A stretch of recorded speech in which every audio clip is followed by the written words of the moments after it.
My own story is one of success, and it really shouldn't be from statistical purposes. And so quite honestly, it is not uncommon for me to try to support someone when they're down or to show them that they can do something. And I've done this in a variety of ways, from youth organizations through adult efforts and getting involved in our community and really all over Erie County, wherever is needed.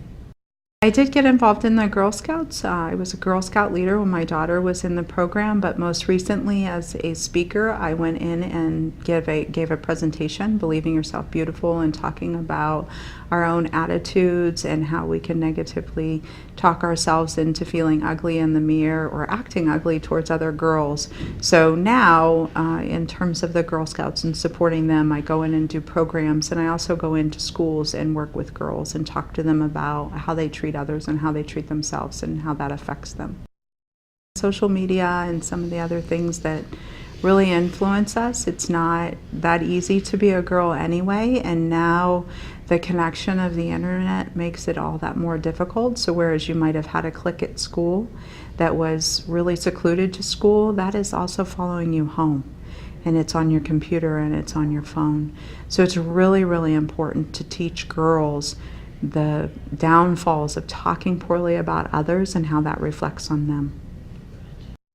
Well, I took a really big risk 2 years ago to start the Way to Healthy Living and to become a wellness coach, and I did that because I wanted to make a difference. I wasn't really that concerned with making a dollar. In fact, I did the whole first year of my work in trade, and we've had some amazing stories of women who have achieved things that they never thought they could. But I have to tell you, the greatest experience that I had was hearing my daughter refer others to me and really relaying to them what a difference I have made in her life, which to me is incredible because she is absolutely the person who inspires me to be me every day. So the fact that this journey has allowed me to see the pride of my own daughter in her eyes and in a mirror of me, that's just incredible, and that's wonderful joy. There are so many recounts of joy that I can tell you, from women who have gone back to church after not being there for 19 years, or who tried vegetables and never ate them before, or really was able to regroup in their relationships and their marriage and actually have a happy life from always being in tears. There are so many joys, but those joys are really just witnesses. The joy that I experience is really what my children think of me now.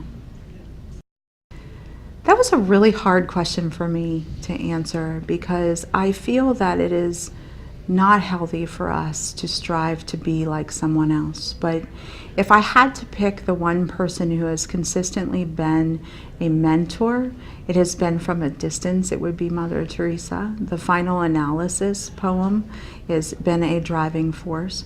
I've had many people in my life, many people who have helped me, from teachers to friends of the family, most importantly my aunts and my Grandma Mercy, my stepmother Cheryl, who has led me back to faith, and my mother, who taught me no judgment. I just can't say that there's one person, there are many.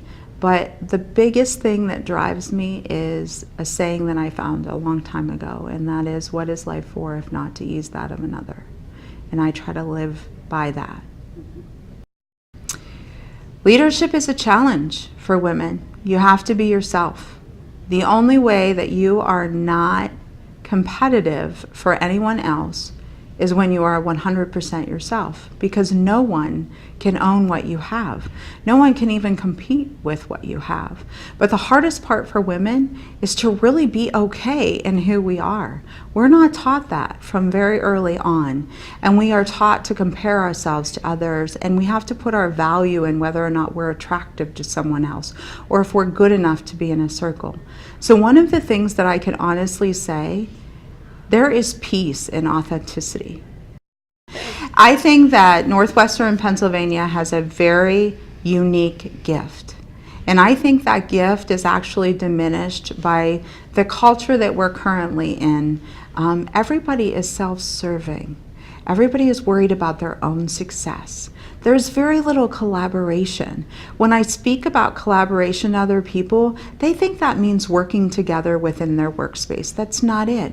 It's about learning what other people are offering so that when someone comes to you and they need something, you have an answer for them. You have a go-to.